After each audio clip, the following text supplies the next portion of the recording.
Samuel Price had spent a lifetime behind the wheel, but tonight the weight on his shoulders was heavier than any luggage he'd ever carried. An aging driver with more bills than breaths to spare, he had done the unthinkable. He asked his new boss, Richard Alden, for a salary advance. And in a house where trust was rarer than diamonds, that one request was enough to paint a target on his back. Richard didn't show it then, but suspicion burned behind his sharp eyes. Too many times he'd seen desperation turn into betrayal. That night he poured himself a drink, and as the amber swirled in his glass, he whispered to a friend across the table, "They always start the same. Good manners, polite smiles, then the requests. First money, then something missing. I won't be fooled again." His friend raised an eyebrow. "Or maybe," he countered softly, "you're punishing a man just for being broke." But Richard's mind was already moving. If Samuel was hiding greed behind those tired eyes, Richard would uncover it. The plan, a trap, subtle, simple, and impossible to ignore. A leather briefcase stuffed with cash, left in plain sight on the back seat of the car. Meanwhile, Samuel trudged back to his tiny room in the servants' quarters. The other staff whispered behind his back, their voices dripping with judgment. The new driver's already begging for money.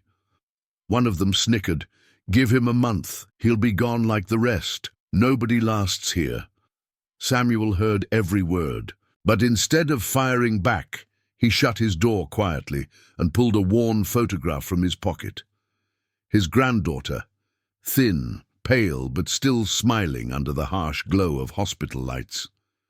Samuel pressed the picture to his chest and whispered, "Into the silence, just hold on, baby girl. I'll find a way." He had no idea that by morning his boss's scheme would test not only his honesty, but his very soul. The next morning, Richard Alden woke with suspicion burning in his chest, like a slow fire. Last night's doubts had hardened into a plan. If Samuel Price thought he could hide desperation behind tired smiles and polite "yes, sir" replies, then Richard would peel away that mask piece by piece. He summoned the old driver to his study. With deliberate calm, Richard slid an envelope.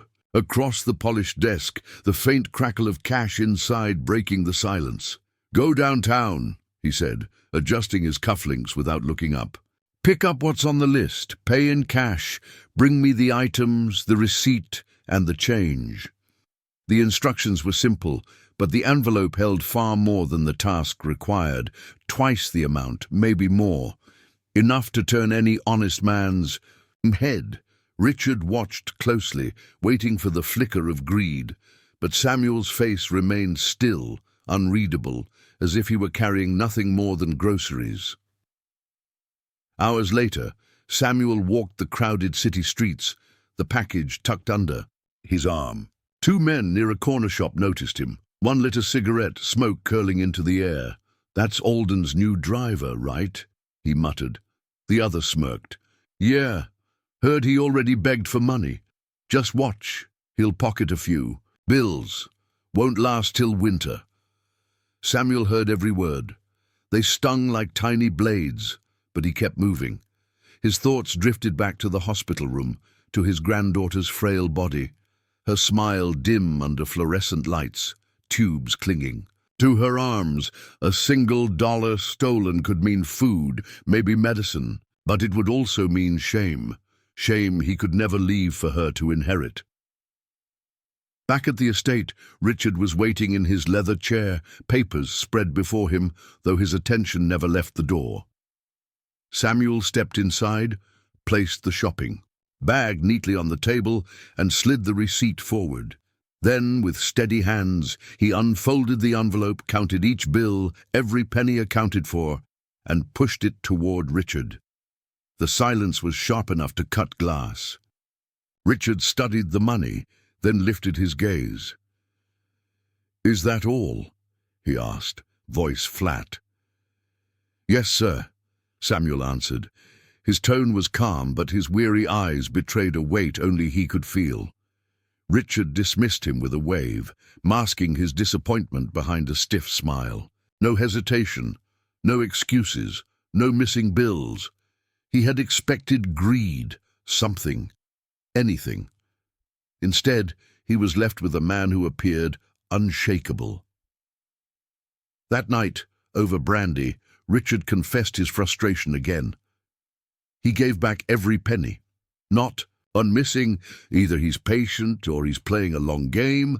I'm not convinced yet, his friend frowned. Or maybe, just maybe, he isn't like the others. Richard shook his head. No, everyone breaks. Everyone. And with that, another test began to form.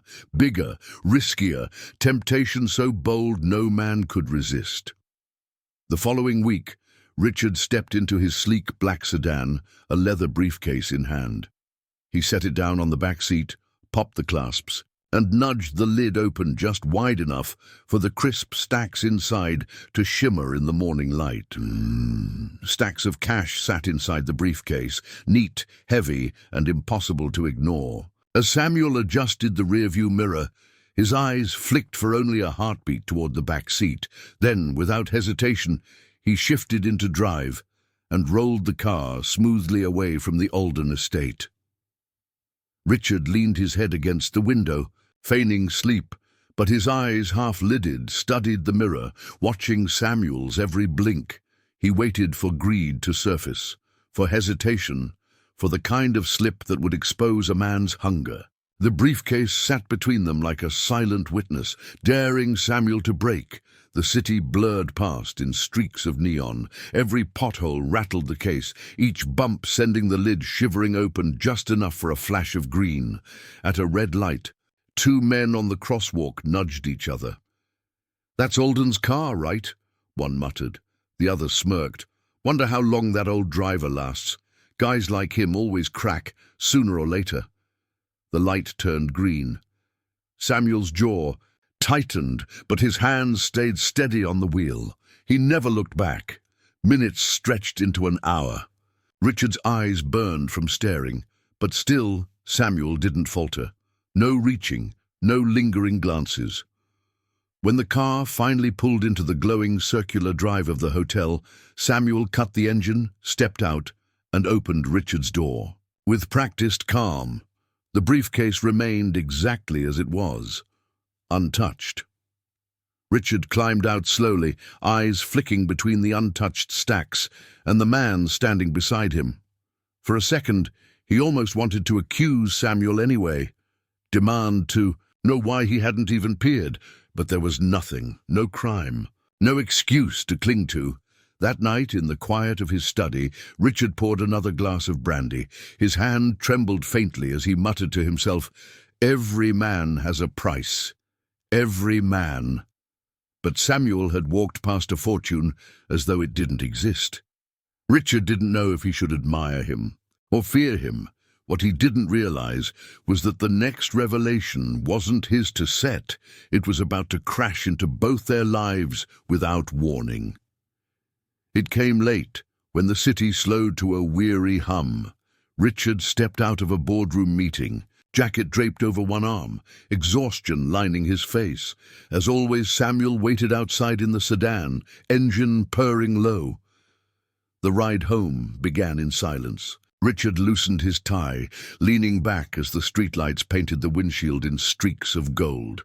The hum of tires nearly lulled him to rest, until a sudden vibration shattered the calm. Samuel's phone buzzed in the console, its screen. Lighting the cabin, his eyes darted to the mirror, hesitant, unsure if he should answer. "Take it," Richard ordered, voice clipped. Samuel hesitated, then pressed a speaker. A woman's voice burst through, frantic, breaking. "Dad, it's her. Again. She can't breathe. They're saying it's bad this time. Please hurry." For the first time, Samuel's calm cracked. His knuckles whitened on the wheel, chest heaving, breath unsteady. "Lord, not now, please." The words slipped out like a prayer. Richard's eyes snapped open. Who was that? Silence. Only the creak of leather beneath Samuel's grip. Finally, in a voice trembling with grief, Samuel whispered, "My granddaughter, she's fighting cancer. They don't think she'll make it through the night." The weight of his confession filled the car like stone sinking in water, dragging. The silence deeper than Richard had ever known.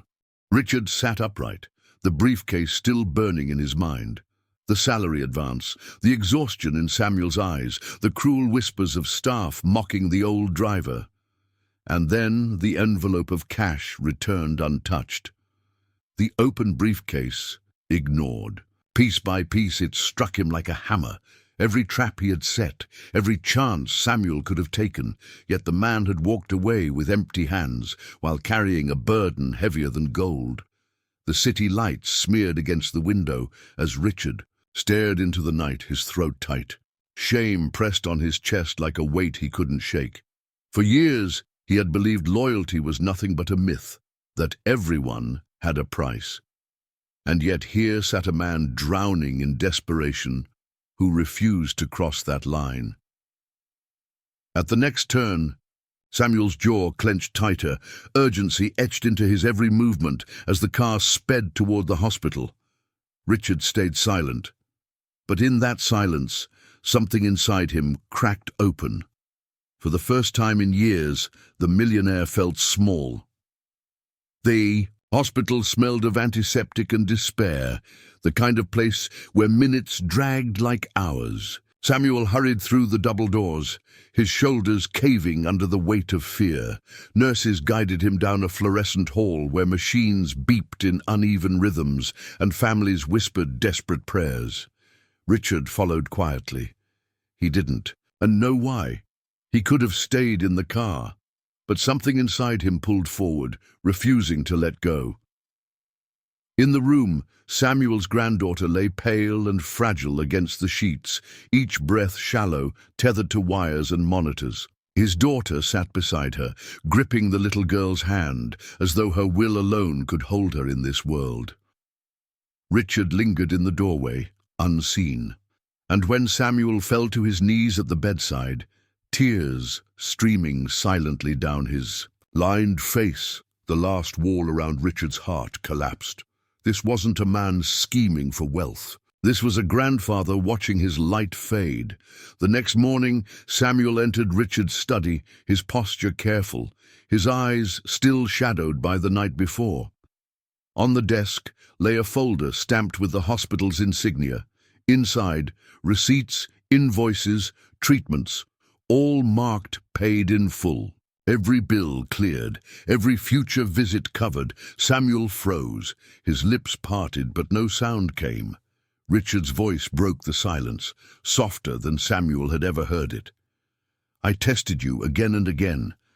I expected you to fail, but you didn't. Even in your darkest hour, you never took what wasn't yours.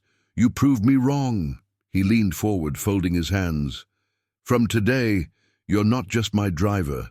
You'll manage my household, my staff, and as for your granddaughter, she'll have the care she deserves." Samuel's chest rose sharply, his eyes brimmed, his lips trembled around words he couldn't say. Instead, he bowed his head, hands trembling, whispering, "Thank you, sir, thank you." Richard leaned back, a long exhale escaping him. For the first time in years, the pride and suspicion weighing him down finally slipped away, and in its place, he discovered something money had never taught him. True wealth isn't measured by the stacks of bills locked in a briefcase, but by the rare souls who carry integrity even when desperation should break them. As Samuel left the study, clutching the worn photograph of his granddaughter to his heart, Richard realized he hadn't just found an employee. He had found something far more precious.